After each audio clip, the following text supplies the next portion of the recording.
नमस्कार, मैं हूं संदीप चौधरी। आज सबसे बड़ा सवाल में हम बात करेंगे इंसाफ की, न्याय की। आज सभी चैनलों पर इंसाफ की बड़ी बातें हो रही हैं। सुशांत सिंह को इंसाफ मिलने में देरी हो रही है। अब सीबीआई, जिस सीबीआई की जांच की मांग को लेकर राजनीति इतनी गर्म हुई थी, अब सीबीआई पर ही ढिलाई के आरोप लग रहे हैं। लेकिन मैं उस इंसाफ की बात नहीं कर रहा। संवेदनाएं हैं मेरी सुशांत सिंह राजपूत के परिवार के साथ। मैं बात करूंगा 2/3 जनसंख्या की।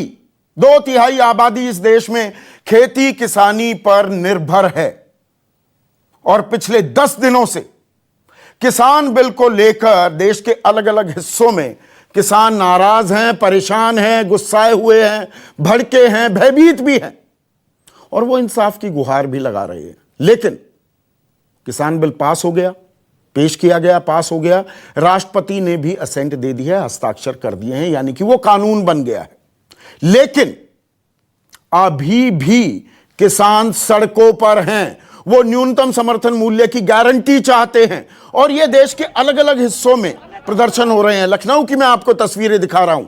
अभी तक हम सिर्फ पंजाब हरियाणा की ज्यादा बातें कर रहे थे। पंजाब हरियाणा की राजधानी चंडीगढ़ में भी देखिए, किसान भारी तादाद में सड़कों पर उतरे हुए हैं। और यह सिर्फ चंडीगढ़ की बात नहीं, या सिर्फ लखनऊ की बात नहीं है। अगरतला, जम्मू, हैदराबाद, बेंगलुरु, गांधीनगर, देश के अलग अलग हिस्सों में अब किसान, ये देखिए जम्मू की मैं आपको तस्वीरें दिखा रहा हूं। यहां पर भी किसान कानून को वापस लेने की मांग लेकर किसान सड़कों पर प्रदर्शन कर रहे हैं। लेकिन इस प्रदर्शन का अब एक और रूप भी देखने को मिला। मैं दिल्ली के इंडिया गेट की, राजपथ की अब आपको तस्वीरें दिखाने वाला हूं। यहां पर एक ट्रैक्टर फूंक दिया गया। और कौन थे ये लोग? बताया जा रहा है कि इनमें ज्यादातर यूथ कांग्रेस के कार्यकर्ता थे, पंजाब से आए थे और ये ट्रैक्टर इन्होंने फूंक दिया राजपथ पर, जहां पर 26 जनवरी को परेड होती है। तो सवाल अब ये उठने लगे हैं कि क्या विपक्ष अपनी राजनीति भी चमकाने की कोशिश कर रहा है? इन आंदोलित किसानों को क्या भड़काया जा रहा है, बरगलाया भी जा रहा है? यह भी इस सिक्के का एक पहलू है। इस पर भी मैं चर्चा करने वाला हूं। लेकिन जब इंसाफ की बात है तो सिर्फ किसानों तक यह महदूद नहीं है। मैं नौजवानों की, युवाओं की, देश के भविष्य की भी बात करूंगा। अभी संसद का सत्र खत्म हो गया, समय से पहले कर्टेल करना पड़ गया और इसमें तमाम बातों पर चर्चा हुई। ध्वनि मत से किसान बिल पास भी कर दिया गया। राज्यसभा में बहुत हंगामा हुआ, रूल बुक फाड़ी गई, मेजों पर लोग चढ़ गए, 8 सांसद निलंबित भी कर दिए गए। लेकिन संसद में एक भी दिन किसी ने भी बेरोजगारी की समस्या पर एक शब्द भी नहीं बोला। हम लगातार संकट काल, संक्रमण काल में आपको मजदूरों की व्यथा आपके सामने पेश करते रहे। 14 करोड़ मजदूर बेरोजगार हो गए थे, फिर 8-9 करोड़ को नौकरियां भी मिल गई। लेकिन अब एक और आंकड़ा सामने आया है। यह चौंकाने वाला आंकड़ा है, युवाओं से जुड़ा आंकड़ा है। इस देश में 1,88,00,000 जो लोग हैं वो व्हाइट कॉलर जॉब करते हैं। व्हाइट कॉलर का मतलब, फर्क मैं आपको बताना चाहूंगा। मजदूर हैं वो दिहाड़ी मजदूर होते हैं, ब्लू कॉलर जॉब कहते हैं।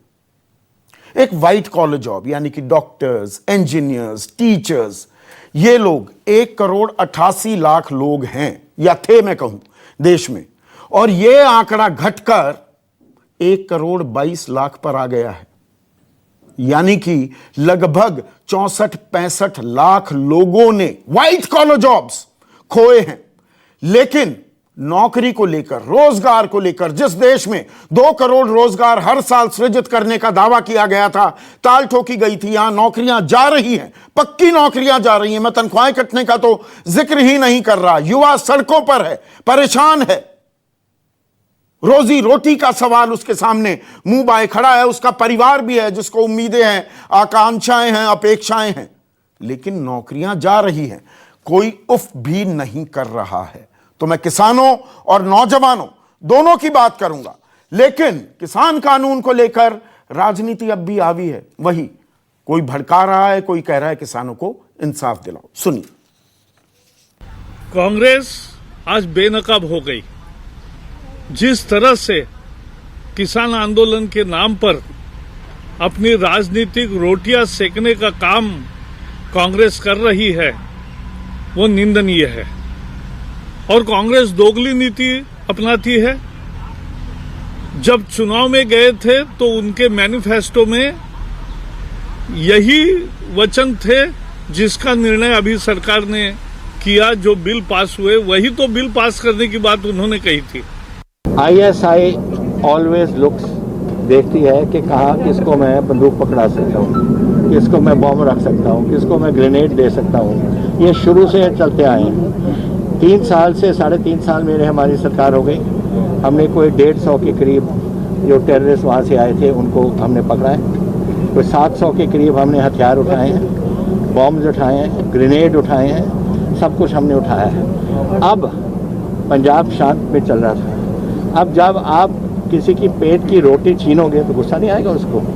He becomes a target for ISI. That is why I am saying this is जो किया है इन्होंने एंटी नेशनल बात की है।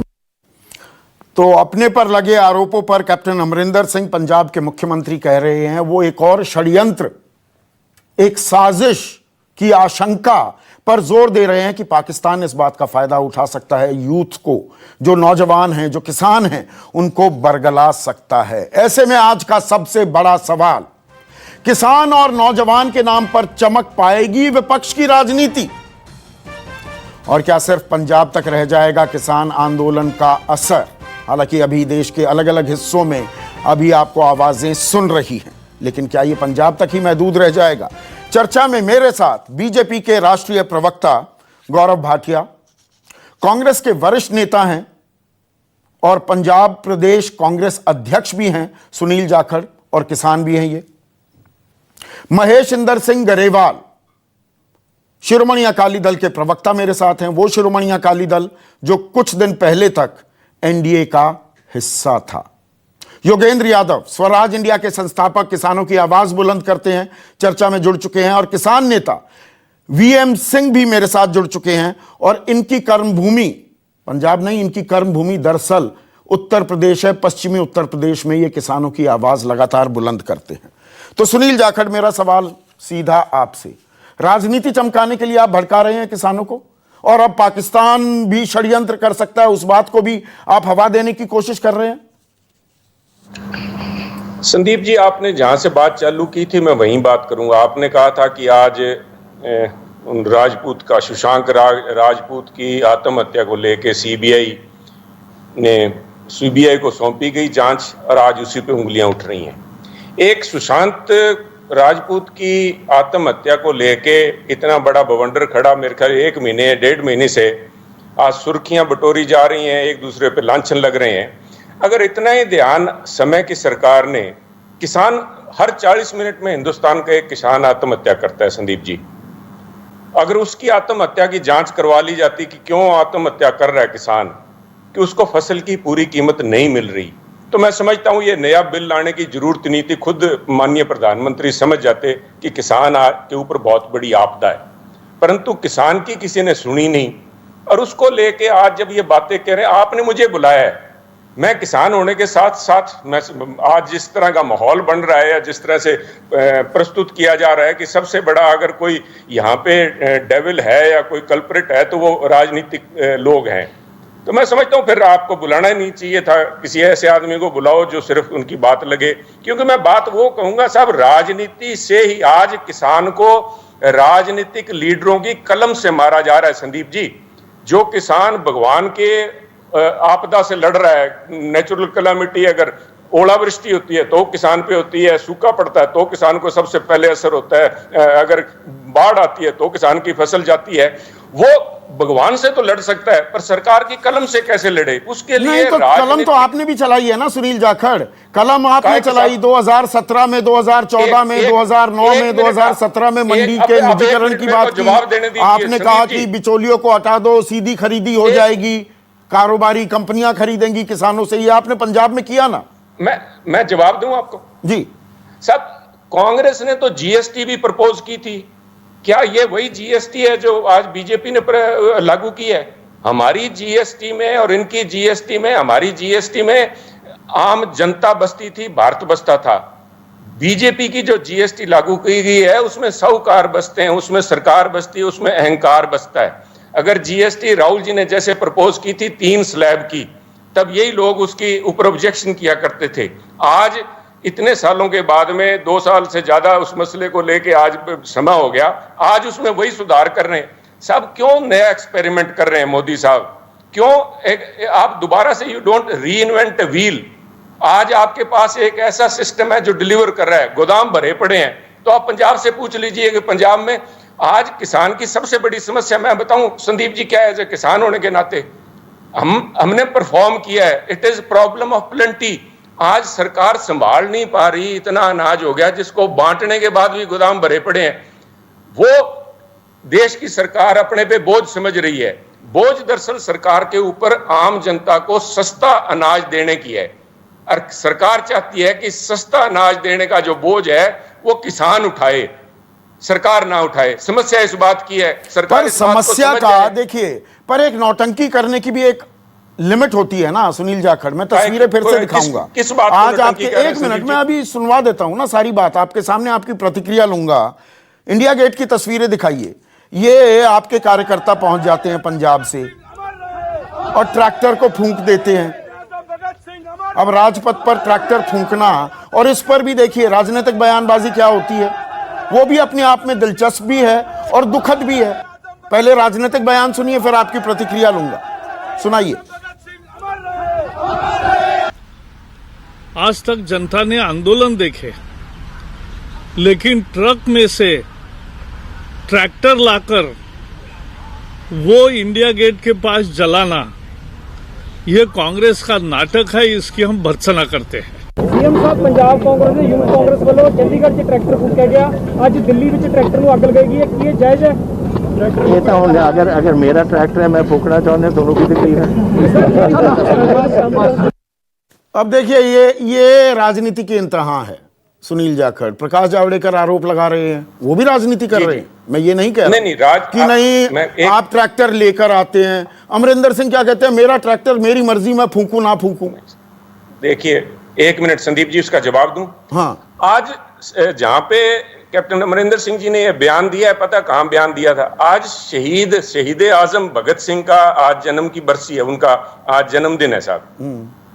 आज वहां पे खटखड़ कलां जो उनका गांव है, उनके उसमें ये वही शहीद भगत सिंह है। मैं याद करवा दूं जावड़ेकर साहब को, जिन्होंने अंग्रेजों के उस समय की प्रीवी काउंसिल यहाँ पे आके, उस समय जो पार्लियामेंट जो थी उसके अंदर बम फेंका था, इसी लोकसभा के अंदर। कहा था बैरों को सुनाने के लिए ऊंचा बोलना पड़ता है। मैं इसको प्रमोट नहीं कर रहा कि ऐसा किया जाए, पर सरकार अगर किसान की आत्महत्या का धुआं यहाँ नहीं पहुंचता और किसान की जलती हुई फसल का धुआं संदीप जी अगर सुप्रीम कोर्ट के जजेस को महसूस होता है, तो मैं समझता हूं सरकार कहीं ना कहीं सारे सिस्टम में कमी है। किसान की बात सुन लीजिए, आप मौका क्यों दे रहे हैं उसको? ये ठीक है, इसीलिए आप आवाज उठा रहे हैं। अब गौरव भाटिया, किसान आंदोलन अगर कर रहा है, आप कहते हैं कि हम आपके हित में लेकर आए हैं ये कानून, किसान कहता है नहीं चाहिए भैया ये कानून, वो आंदोलित है, तो आप उसमें राजनीतिक एंगल क्यों तलाशने लगते हैं कि भड़काया जा रहा है, उकसाया जा रहा है? और ये सिर्फ पंजाब में तो नहीं हो रहा है, मैंने पूरे देश की अलग अलग जगहों की तस्वीरें आपके सामने पेश की हैं। ये सब भड़काए जा रहे हैं, बरगलाए जा रहे हैं। संदीप जी देखिए, राजनीतिक जो अभी तक चर्चा हुई है उसका उत्तर मैं दूंगा और तथ्यों के साथ दूंगा, हवाई बात करके नहीं दूंगा। लेकिन सबसे पहले मैं बताता हूं कि किस तरह से नरेंद्र मोदी जी की सरकार ने ऐसे ऐतिहासिक कदम उठाए हैं। जो सही कहा झाकड़ जी ने कि प्रपोज तो कांग्रेस कर देती थी लेकिन इंप्लीमेंट नहीं करती थी। शुरुआत करेंगे न्यूनतम समर्थन मूल्य से ही। न्यूनतम समर्थन मूल्य स्वामीनाथन जी की रिपोर्ट आई 2006 में। 8 साल तक संदीप जी कांग्रेस की सरकार रही और कांग्रेस ने उसको लागू नहीं किया। और भ्रम देखिए क्या फैलाया जा रहा है। ये जो 2 कानून आए और एक संशोधित किया गया है एसेंशियल कमोडिटीज एक्ट, इसमें ये लोग कह रहे हैं कि मंडियों का अंत हो रहा है। सच्चाई क्या है? नहीं, मंडियों का अंत नहीं हो रहा। किसानों को जो बिचौलिए और दलाल होते थे, जो उनको प्रताड़ित करते थे, उनसे बचाने के लिए पूरे देश की एक मार्केट उपलब्ध हो रही है। ये कहा गया, एक सेकंड के लिए रोक रहा हूं, आप अपनी बात जारी रखिएगा। गौरव, बिचौलियों आड़तियों से बचाने के लिए ये हो रहा है। मैं ये चला चुका हूं तो बयान में रिपीट नहीं करता हूं। नेता प्रतिपक्ष लोकसभा, नेता प्रतिपक्ष राज्यसभा सुषमा स्वराज और अरुण जेटली ने इन्हीं बिचौलियों और आड़तियों के बारे में क्या क्या कसीदे पढ़े थे, और सुषमा स्वराज ने कहा था ये कंपनी वाले धोती और कुर्ते की दुर्गंध भी नहीं सहन कर पाएंगे किसानों की। किसानों का एटीएम होते हैं ये बिचौलिए, ये आड़ती। ये आप ही लोगों ने विपक्ष में रहते हुए बयान दिया था। जी जारी रखिए। मैं संदीप जी, देखिए, स्वर्गीय अरुण जेटली जी और सुषमा स्वराज जी वो विद्वान नेता थे जिनकी बात पूरा देश सुनता था, और जिस तरह से कांग्रेस क्रोनी कैपिटलिज्म पूंजीवादियों के हाथ में थी, उसका सबसे बड़ा उदाहरण तो रॉबर्ट वाड्रा है, क्राइम मास्टर गोगो की तरह। जहां जाते हैं नहीं, आप पलट गए अपने बयान से। अरुण जेटली और सुषमा स्वराज उस वक्त देश को गुमराह कर रहे थे क्या? आप बोल लीजिए, पहले पूरी बात बोल लीजिए, फिर मैं बोलूंगा। नहीं, सुषमा स्वराज और अरुण जेटली गुमराह कर रहे थे देश को उस वक्त। अरुण जेटली जी, सम्मानित श्रद्धेय अरुण जेटली जी और सुषमा स्वराज जी ने जो बिल आया और अब कानून बन गया, वो उनके समय में नहीं आया था, उन्होंने नहीं देखा था। जिस तरह से हम लाए हैं, ये इसकी मूल भावना ये है। अब मुझे बोलने दीजिएगा, बीच में मत टोकिएगा। थोड़ी तैयारी हम भी करते हैं जिससे दर्शक सब जाने। सबसे पहले बिचौलिए हट जाएंगे, पूरे देश की मार्केट किसानों के लिए आ जाएगी। विपक्ष ने कहा और आपके सामने उन्होंने कहा एमएसपी जो है ये खत्म हो जाएगी। तो एमएसपी अक्टूबर और नवंबर में होती है घोषित, एमएसपी 1.5 गुना होगी, ये घोषित कर दी गई इसीलिए कि किसानों को आश्वासन दिए। और सबसे महत्वपूर्ण, एमएस स्वामीनाथन सबसे बड़ा नाम है एग्रीकल्चर की दुनिया में। जब नरेंद्र मोदी जी ने एमएसपी लागू किया था और 1.5 गुना करा, उन्हीं की सिफारिश है, तो उन्होंने तारीफ करी थी। और टाइम्स ऑफ इंडिया में एक लेख था जो मेरे सामने है, मैं पढ़ नहीं रहा हूं, आप कहेंगे तो मैं पढ़ दूंगा। नहीं, की थी तारीफ, बिल्कुल सही कह रहे हैं आप। एक मिनट, बीच में नहीं, प्लीज संदीप जी, आपसे मेरी विनती है। मैं तस्दीक कर रहा हूं आपकी बात, आप जरूर टोक दीजिएगा प्लीज। हाँ, मैं टोक नहीं रहा हूं, तस्दीक कर रहा हूं आपकी बात की। धन्यवाद। और संदीप जी, आज भी मेरे हाथ में जो लेख है, स्वामीनाथन जी से ही पूछा गया, ये जो संशोधन किया और नए कानून आ रहे हैं, ये किसान के लिए सुधार लाएंगे या नहीं? और उन्होंने मालूम है क्या कहा? उन्होंने कहा ये किसानों के हित के लिए है, अच्छे हैं। अब एमएस स्वामीनाथन जी से ज्यादा अगर समझ राहुल गांधी को है तो वो बात अलग है। दूसरी बात, दोगलापन क्या होता है मैं आपको बताता हूं, दूर की बात नहीं करते हैं।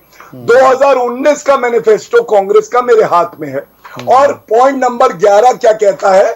खुद ये कहते हैं, कांग्रेस कृषि उपज मंडी समितियों के अधिनियम में संशोधन करेगी, जिससे कि कृषि उपज के निर्यात और अंतर्राष्ट्रीय व्यापार पर लगे सभी प्रतिबंध समाप्त हो जाएंगे। ये 2019 का मैनिफेस्टो है, अब हम लागू कर देते हैं।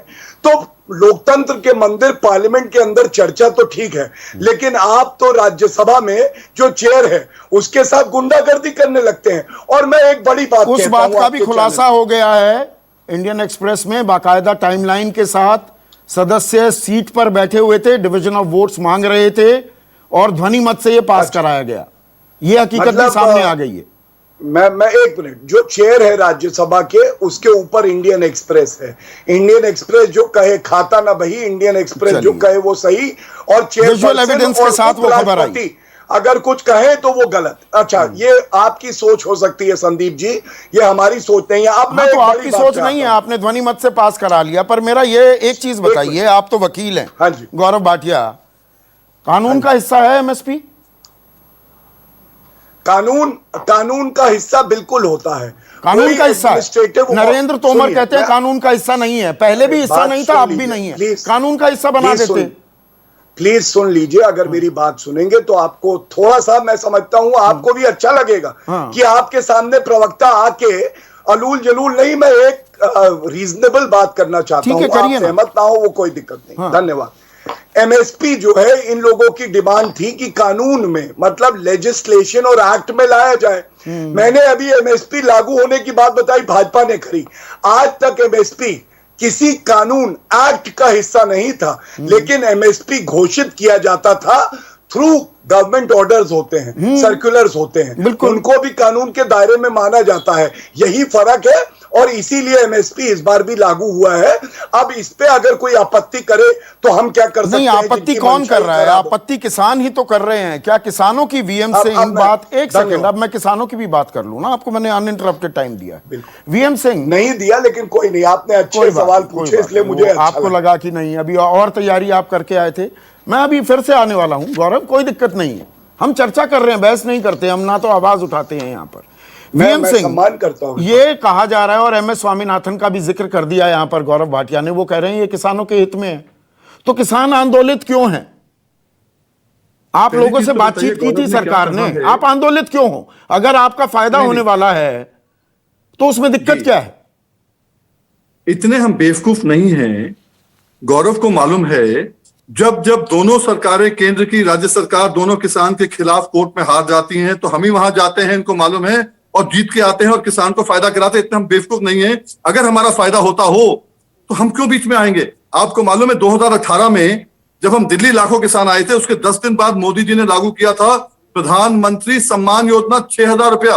हकीकत यह है कि 6,000 रुपये 5 एकड़ में मिलता था। वहीं गन्ना किसान 2.5 लाख का घाटा खा रहा था, डेढ़ गुना लागत में। हमने तब भी नहीं रोका। अगर हमें एक पैसे का भी फायदा होता है तो हम क्यों रोकेंगे किसी को? अब मैं बात करता हूं मुद्दे की। अब सुनील ठाकर जी ने कहा, पहले तो उनकी बात करूं। गौरव ने सही कहा वहां पर कि आपकी सरकार थी 2014 तक, आपने लागू क्यों नहीं किया? जो एक ही चीज थी आपने जो कही सुशांत राजपूत की, मैं भी वही बात करूंगा कि इस बारी 42,480 किसान मजदूर मर गए हैं। 12 मिनट में एक मरा है एक साल में।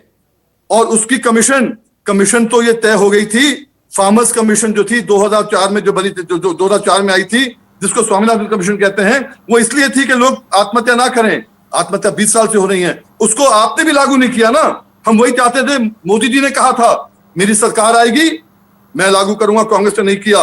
आपने फिर सुप्रीम कोर्ट के अंदर जाके हल्फनामा दे दिया कि हम लागू नहीं कर सकते।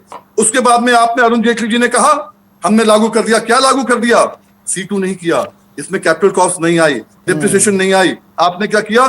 जो मनमोहन सिंह सरकार ने 2008-9 में रबी के लिए किया था, फैमिली लेबर डाल के कॉस्ट लगाया था, आपने फैमिली लेबर नहीं, सवाल यह है C2 तो लागू नहीं किया, वो बात बिल्कुल तय है। पर वीएम सिंह, किसानों को बरगलाया जा रहा है क्या?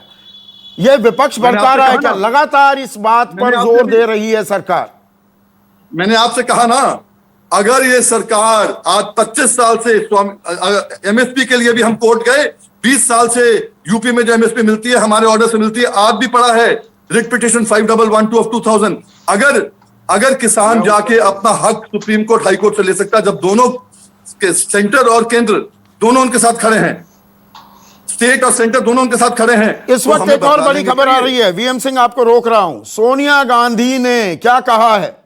बड़ी खबर है, सोनिया गांधी ने विपक्षी जो खास राज्य हैं, खास कांग्रेस के जो राज्य हैं, उनसे कहा है कि आप इस कानून को, राज्यों से कहा है कि कृषि बिल खारिज करने वाले कानून पर आप विचार करें। ऐसा कानून बनाएं कि कृषि कानून बेअसर हो जाए। संविधान के जो अनुच्छेद हैं, धारा नहीं, अनुच्छेद 254(2) में राज्यों को अधिकार है कि राज्य किसान पर कानून बना सकते हैं। वैसे भी किसानी एग्रीकल्चर सब्जेक्ट है। अब मैं यहां पर योगेंद्र यादव आपसे जानना चाहूंगा, यह राजनीति का एक और हिस्सा है? अब कांग्रेस और राजनीति कर रही है, या दरअसल एक संघीय संकट भी यहां खड़ा होता दिख रहा है कि राज्य अपना कानून बनाने लगे और कृषि कानून को बेअसर कर दे, वो खारिज कर दे, तो ये और असमंजस होगा और रायता फैलेगा क्या? संदीप भाई, इस देश के 50-60% लोगों का भविष्य राजनीति से कभी अलग हो ही नहीं सकता। किसान का सवाल राजनीतिक सवाल था, है और रहेगा और होना चाहिए। लेकिन ये सिर्फ कांग्रेस बनाम बीजेपी की राजनीति नहीं। आज इस देश में सत्ता बनाम किसान की राजनीति हो रही। 25 तारीख को मेरे भाई वीएम सिंह की तरह मैं भी इन प्रदर्शनों में शामिल था। मुझे मौका मिला हरियाणा में, मैं नरवाना गया, रतिया गया, मैं पंजाब में मानसा गया, आगे भवानीगढ़ गया, पटियाला तक गया। मुझे तो एक भी जगह ना कांग्रेस के नेता दिखाई दिए, ना कांग्रेस का कोई बैनर दिखाई दिया। एक जगह सिर्फ अकालियों का तंबू लगाई दिखाई दिया, उसके अंदर किसान नहीं थे लेकिन तंबू जरूर था उनके नाम का। ये कहां से इनको कांग्रेस ही दिखाई दे रहे हैं? मेरे ख्याल में बीजेपी वालों को आज भी सपने के अंदर कांग्रेस ही नजर आती है, या वो चाहते हैं कि देश को कांग्रेस ही नजर आए क्योंकि इन बेचारों को इसी में अपने राज की गारंटी दिखाई देती है। हकीकत ये है कि इस देश में सिर्फ हरियाणा पंजाब में नहीं, आप बीएम सिंह जी दोबारा बोलेंगे, उनसे पूछिएगा कितने राज्यों में 25 तारीख को प्रोटेस्ट हुआ। पहली बार एक कानून पास होने के 5 दिन के अंदर अंदर, संदीप भाई आप किसानों की राजनीति देखते रहते हैं, मुझे बताइए पिछली बार कब था इस देश में कि कोई केंद्रीय कानून पास होने के 5 दिन के अंदर अंदर पूरे देश में लाखों किसानों ने प्रोटेस्ट किया।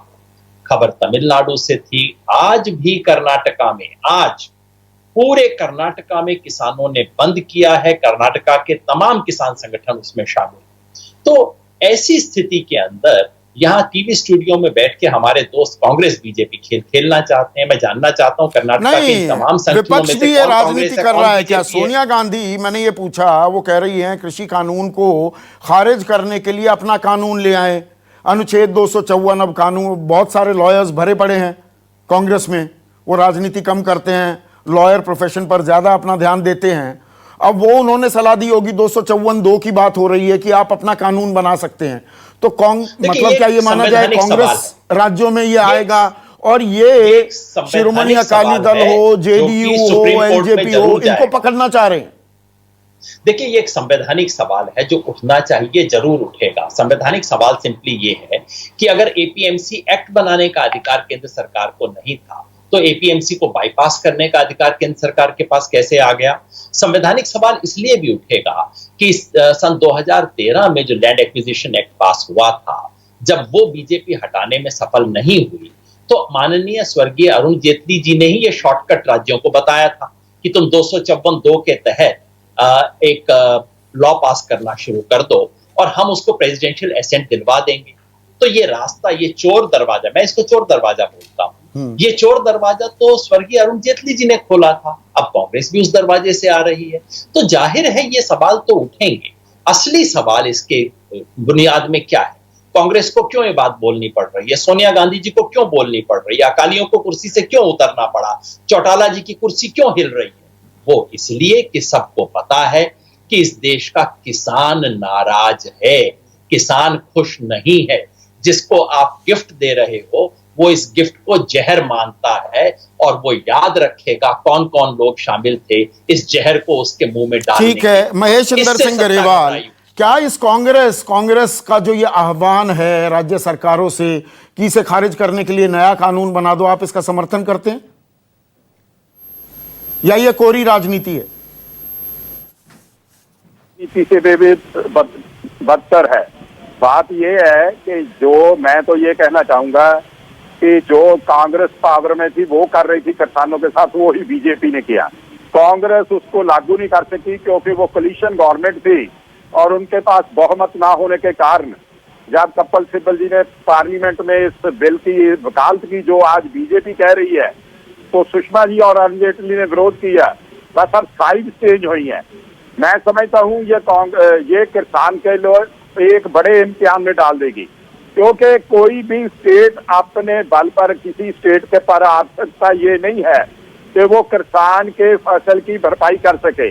मिसाल के तौर पर 2017 का जो पंजाब कांग्रेस का मैनिफेस्टो था पंजाब में, तो उन्होंने कमिट किया था अपने उस मैनिफेस्टो पे पेज 36 पर कि जो मक्की में एमएसपी से कम मिलेगी रकम, उसको हमारी स्टेट गवर्नमेंट पूरा करेगी। 3.5 साल के बाद भी कुछ पैसा तो नहीं दिया है। तो मैं समझता हूं कि ये राजनीति करके किसान का नुकसान कर रहे हैं।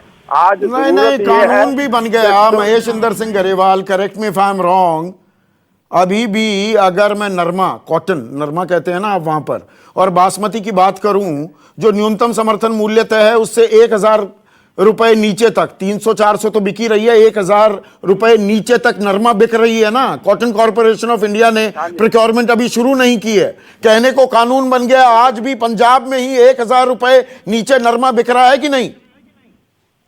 मक्की, नरमा, बासमती सब नीचे बिक रहे हैं। मैं संदीप जी वही बात कहना चाहता हूं कि ये तो गवर्नमेंट ऑफ इंडिया को एक लेजिस्लेशन लाना पड़ेगा। आपको याद होगा कि 2011 में जब सेंट्रल गवर्नमेंट ने एक एग्रीकल्चर रिफॉर्म्स पर स्टेट के चीफ मिनिस्टर्स की कमेटी बनाई थी, उस कमेटी में श्री नरेंद्र मोदी एज गुजरात के चीफ मिनिस्टर हेड कर रहे थे और उन्होंने रिकमेंड किया था गवर्नमेंट ऑफ इंडिया को कि एमएसपी के लिए एक कानून के दायरे में लाना चाहिए। आज नरेंद्र मोदी जी के पास इतनी बड़ी बहुमत है, जब वो ये कर रहे हैं, 370 हटा रहे हैं, 35A हटा रहे हैं, राम मंदिर बनवा रहे हैं, तो उनको ये लेजिस्लेशन लाके भी बिल्कुल सही, इस पर हमने चर्चा की है। गौरव भाटिया ने कह दिया प्रशासनिक डिसीजन है। जब ग्रुप ऑन कंज्यूमर अफेयर्स के अध्यक्ष थे, गुजरात के मुख्यमंत्री थे, 2011 में एमएसपी को स्टैट्यूटरी प्रोविजंस के तहत लाने की बात अब के प्रधानमंत्री नरेंद्र मोदी ने भी की थी। लेकिन मैं 2 क्विक कमेंट्स चाहूंगा सुनील जाखड़ और गौरव भाटिया से, उसके बाद मुझे नौजवानों के पहलू पर भी बात करनी है, बेरोजगारी पर भी। आप संघीय एक संकट खड़ा कर रहे हैं, राज्यों को उकसा रहे हैं कि इस कानून को खारिज करने वाला कानून आप ले आइए। सुनील जाखड़, देखिए, माननीय प्रधानमंत्री मोदी साहब ने जब 2014 में सत्ता संभाली, सबसे पहला उनका जो पॉलिसी अनाउंसमेंट थी कि मैं कोऑपरेटिव फेडरलिज्म के अंदर बिलीव करता हूं, एक साझा संघीय ढांचा जिसके अंदर वार्तालाप, 2 वे कम्युनिकेशन और सबको लेके साथ में करूं। और मैं कहता हूं सबसे पहले अगर बलि किसी प्रिंसिपल या किसी सिद्धांत की चढ़ी है तो वो संघीय ढांचे की चढ़ी है, जो भरोसा तो आप उसमें आग में घी डाल रहे हैं। आप भी तो वही काम कर रहे हैं। कैसे? आप उकसा रहे हैं राज्यों को कि इस कानून के खिलाफ 254(2) का इस्तेमाल कीजिए, अपने कानून ले आइए। देखिए अभी जिस तरह योगेंद्र यादव जी ने बताया कि उसके लिए प्रेसिडेंशियल एसेंट की लोड पड़ती है। आज मैं समझता हूं कोई भी राष्ट्रीय स्तर पे कोई भी इदारा, इवन सुप्रीम कोर्ट भी, मैं समझता हूं इनकी सरकार की मर्जी के बिना कोई फैसला नहीं लेगा। तो सोनिया गांधी ऐसा बयान क्यों दे रही है? देखिए, हमने आप राजनीतिक पोस्चरिंग कर रही है सोनिया गांधी। हम अपने पंजाब के स्तर पे हम इंश्योर करेंगे कि पंजाब के किसान के ऊपर इसका दुष्प्रभाव ना पड़े। उसके लिए हमारे पास लीगल और कॉन्स्टिट्यूशनल वेज हैं।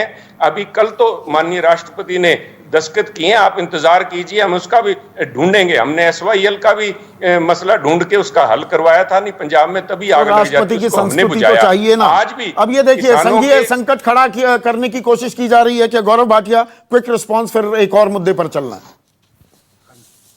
संदीप जी, मुझे बहुत घोर आपत्ति है कि सर्वोच्च न्यायालय के लिए इस तरह की टिप्पणी कर देना कि सर्वोच्च न्यायालय भी फैसला नहीं दे पाएगा बिना सरकार से पूछे, यह आपत्तिजनक है। ये कंटेम्प्ट ऑफ कोर्ट है, पहली बात। दूसरी बात, दूसरी ही लाइन में कहते हैं हमारे पास लीगल वेज है। अगर सर्वोच्च न्यायालय, उच्च न्यायालय सरकार द्वारा नियंत्रित है तो फिर लीगल वेज आपके पास कैसे हैं? ये तो जाखड़ जी बता दीजिए। इन लोगों को खुद ही नहीं पता ये लोग क्या तर्क देते हैं संदीप जी आके चर्चा में। और इनको ये भी नहीं पता कि राजस्थान में जहां इनकी सरकार है वहां मंडी पे इन्होंने सेस लगा के किसानों पे बोझ बढ़ा दिया था।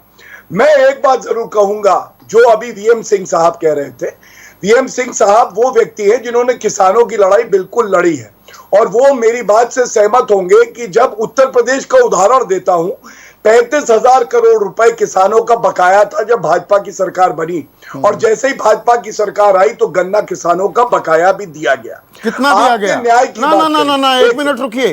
कितना दिया गया? 12,000 करोड़ बकाया है आज की तारीख में। सुनिए, मैं आपको बता दूं, ये स्टेट जो एक्ट होते हैं इसमें एक समय सीमा होती है और उस समय सीमा में भुगतान होता है। 14 दिन का वादा था, उसके बाद ब्याज भी देना था।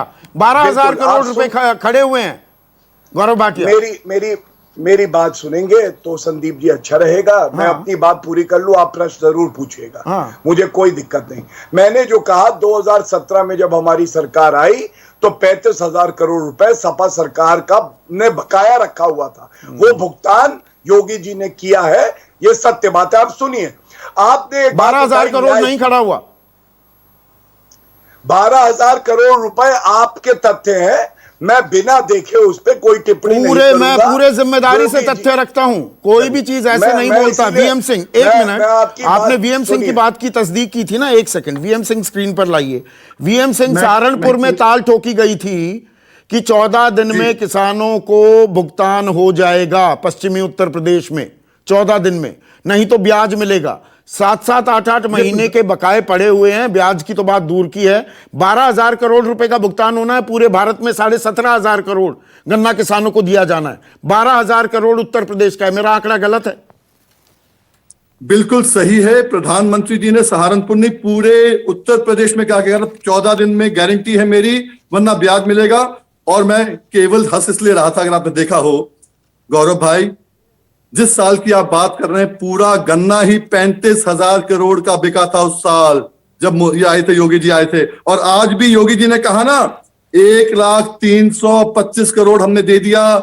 पूरा गन्ना लास्ट ईयर उत्तर प्रदेश में 119 मिलों में 35,693 करोड़ का बिका है। जब हमने चैलेंज किया तो उन्होंने कहा मैं 3 साल का गिना दिया था। देखो उन बातों में बताओ, बिल्स में रहे, केवल बिल्स में रहे अभी हम, ठीक है। नहीं, अब मैं दूसरे एक अहम मुद्दे पर जा रहा हूं, और गौरव भाटिया आप ही से शुरू करूंगा। मैंने संसद सत्र का जिक्र किया। बेरोजगारी इस देश में समस्या है कि नहीं? युवाओं की नौकरियां जा रही हैं कि नहीं? ठीक नहीं है। हाँ? मैं अपनी बात पहले किसानों के मुद्दे पे रखना चाहता हूं। हाँ रखिए, पहले किसानों के मुद्दे पे रखना हाँ चाहता रखिए, हूं प्लीज। हाँ रखिए ना। धन्यवाद। हाँ, आपने एक बात उठाई, आपने कहा कि न्याय मिलना चाहिए। देखिए, जैसा मैंने बताया, एमएसपी 1.5 गुना होगी, ये लागू हमने किया। दूसरी बात, स्वामीनाथन कमीशन में ही यह सिफारिश की गई थी कि गुणवत्ता देखी जाए मिट्टी की। सॉइल कार्ड दिए 16 करोड़ 38 लाख, ये आंकड़ा है। क्रेडिट फैसिलिटी किसानों को मिले तो कांग्रेस की सरकार में 8 लाख करोड़ थी, अब 15 लाख करोड़ है। और चौथी और सबसे बड़ी बात, उनकी जो फसल है उसका बीमा हो तो 13 करोड़ 26 लाख किसान ऐसे हैं जिनको फसल बीमा का लाभ मिल रहा है। और इसके साथ प्रधानमंत्री किसान बीमा योजना, सम्मान निधि, ये ठीक है। अब मैं बेरोजगारी की बात कर रहा हूं। बेरोजगारी इस देश में समस्या है क्या गौरव भाटिया? उफ तक नहीं हुई, किसी ने मुद्दा तक नहीं उठाया। White collar jobs, 1 crore 88 lakh में से 64 लाख लोगों की नौकरी चली गई है, और कोई उफ भी नहीं कर रहा देश में। हाँ जी संदीप जी, देखिए, आपने तो जो प्रश्न मुझसे पूछा है, आपको विपक्ष से कहना चाहिए था, अगर ये इतना बड़ा मुद्दा है तो उनको उठाना चाहिए था। अभी मैं उनसे लेकिन कुछ तथ्य मैं आपको बता दूं जी। बेरोजगारी का मुद्दा उठाने के बाद कांग्रेस ने सोचा था वो सत्ता में आएगी 2019 के चुनाव में, और तब भी हमने कहा था मुद्रा योजना में हम लोगों ने करीब 8 से 9 करोड़ लोगों को हमने मदद करी। ईपीएफ का हमने डेटा दिया था कि हर साल करीब 90 लाख से 1 करोड़ नए रोजगार के अवसर पैदा हुए। हमने उसके साथ स्किल्ड योजना, स्किल भारत में बताया था कि 2 करोड़ कभी ये नहीं बताया रोजगार कितने सृजित हुए हैं एक्चुअली। मैं आपको ये आंकड़े जो दे रहा हूं, क्या ये रोजगार आप नहीं मानते हैं? मैंने ईपीएफ का डेटा आपको दिया, इसको आप रोजगार नहीं मानते? ईपीएफ से जो साल में 72,000 करोड़ निकलते थे, 5 महीने में 40,000 करोड़ रुपए निकाल लिए गए हैं। मैं व्हाइट कॉलर जॉब्स की बात कर रहा हूं, 3 में से 1 आदमी की व्हाइट कॉलर जॉब चली गई है। यह मुद्दा नहीं है क्या देश में? मेरा सवाल यह था। ऐसा है, हाँ बिल्कुल संदीप जी, हमारे देश के युवा हैं, वो लोग एक सपना लेके आते हैं, उनका सपना पूरे करने का दायित्व बिल्कुल केंद्र सरकार का है, और हमने जो कदम उठाए वो मैंने आपके सामने रखे। मैंने एक बहुत मोटी बात और बड़ी बात कही, 2019 से पहले भी इसी तरह से कहा जा रहा था बेरोजगारी बढ़ रही है, और उसके बाद भी नरेंद्र मोदी, आप जीत गए तो आपको बेरोजगारी मुद्दा नहीं लगता है। 1 मिनट, सुनील जाखड़ पर यह आरोप बिल्कुल जायज है। आप बेरोजगारी का मुद्दा क्यों नहीं उठाते? वो आपको चुनौती दे रहे हैं, विपक्ष क्यों नहीं उठाता है? बेरोजगारी समस्या नहीं है, युवक सड़कों पर घूम रहा है बिना काम के, व्हाट्सएप यूनिवर्सिटी का प्रोफेसर बना हुआ है आजकल। देखिए, देश में इतनी समस्याएं हैं, पर अगर विपक्ष का मुंह गला घोंट के आप उससे ये तवक्को कर रहे हैं कि वो हर आवाज उठाए, जब विपक्ष को अपनी बात रखने से रोका जा रहा है तो प्रश्नकाल बंद किया जा रहा है। ये सारे मसले प्रश्नकाल में उठते हैं। मौका स्पीकर किसी को बोलने के लिए वहां पे अगर देते नहीं, जिस भावना से मैंने कहा था कि आज विपक्ष की आवाज बिना सरकार की मर्जी के, अगर आज जिस तरह आपने राज्यसभा की आप ही ने बात की, वो क्योंकि इंडियन एक्सप्रेस ने लिख दिया, आप मान रहे हैं, पर आप दूसरे सदन में भी देख लीजिए, विपक्ष के उन्हीं सदस्यों को बोलने का मौका दिया जाता है जो सरकार के गुणगान करें। नहीं सुनील जाखड़, देखिए ये समस्या इतनी सरल नहीं है जो आप कह रहे हैं। अगर मैं राजस्थान की, 1 मिनट सर सुनिए ना, राजस्थान की बात करूं, 3 दिन पहले की तस्वीरें आपके सामने भी आई होंगी डूंगरपुर की। वहां पर नौकरी की दरकार थी युवाओं को, 18 दिन से अनशन पर बैठे हुए थे जी, लाठियां चलती हैं, एक युवक की मौत हो जाती है। आप कौन सा सरोकार दिखा रहे हैं, संवेदनशीलता दिखा रहे हैं बेरोजगारी पर? 2 करोड़ नौकरियां देने की बात की थी माननीय प्रधानमंत्री ने। हर साल जो क्षेत्रीय सरकारें हैं उनको, आज हमारे पंजाब का मैं बता सकता हूं, राजस्थान का नहीं, 8,000 करोड़ रुपया सरकार की तरफ जीएसटी का बकाया पड़ा है।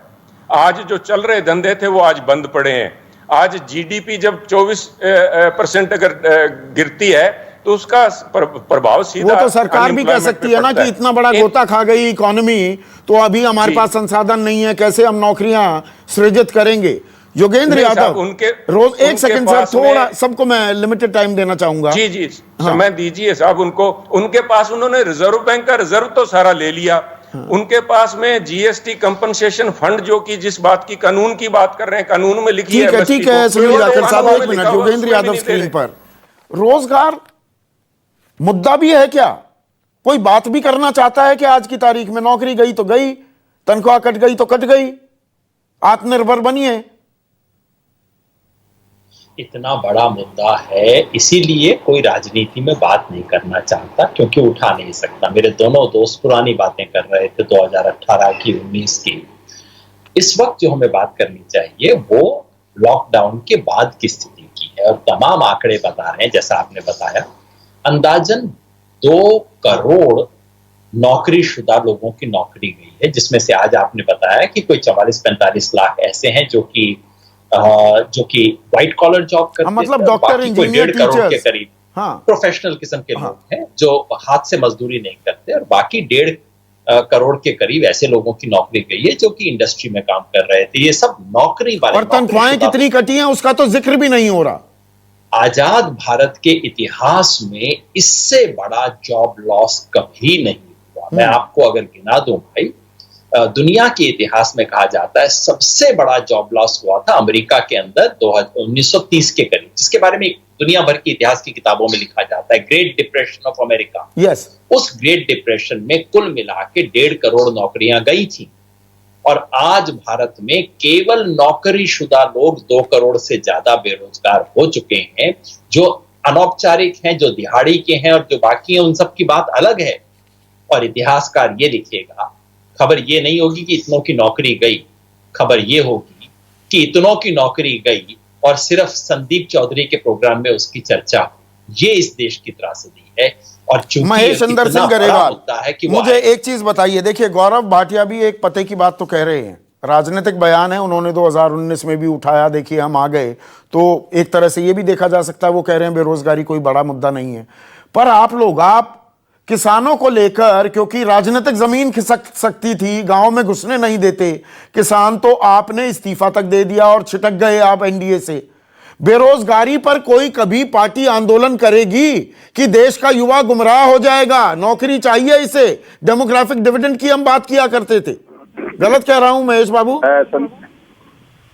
संदीप जी, मैं आपकी इसलिए शुक्रिया कर रहा हूं। मेरा ख्याल आपने पंजाब पॉलिटिक्स पर बहुत करीबी से निगाह नहीं रखी होगी।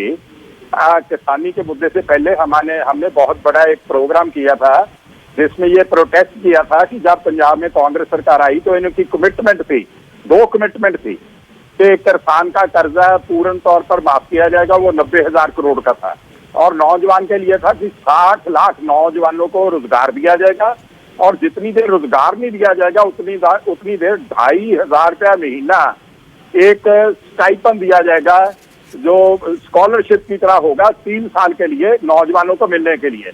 हमने इस मुद्दे पर बहुत उठाया। मैं तो ये बात करना चाहता हूं कि जाखड़ साहब ने बहुत बढ़िया मुद्दा उठाया और बात की कि पार्लियामेंट में क्वेश्चन आवर खत्म हो गया इसलिए बात नहीं उठा सके। तो जाखड़ साहब पंजाब का एक 6 घंटे का असेंबली सेशन हुआ है, आपने 0 आवर भी खत्म किया, क्वेश्चन आवर भी खत्म किया है। आप दो ही राजनीति क्यों करते हैं? अगर आप यही तो परेशानी है। 1 मिनट, मेरे पास सिर्फ 40 सेकंड रह गए हैं। वीएम सिंह, देश का युवा उसको रोजगार नहीं मिलेगा तो वो करेगा क्या? हम इस बारे में सोच भी रहे हैं? पढ़ के थोड़ा, ये जो कॉन्ट्रैक्ट एक्ट आया है ना, उसके तहत जब कॉन्ट्रैक्ट हो जाएगा और एक कंपनी अगर 1 लाख एकड़ वहां पर जोतेगी, जैसे अमेरिका में ऑस्ट्रेलिया वगैरह होता है, तो 2.5 एकड़ की अगर एवरेज दो, 40,000 परिवार खाली हो जाएंगे। कोरोना में 6 महीने घर बैठ के आदमी बर्बाद हो गया, और जब ये पूरा का पूरा हो जाएगा सेटल ढंग से, तो 8-9 करोड़ लोग और खाली हो जाएंगे खेती में से। तो ड्रग्स में जाएंगे, नशे में जाएंगे, क्राइम में जाएंगे। हम देश को कहां लेके जा रहे हैं आज?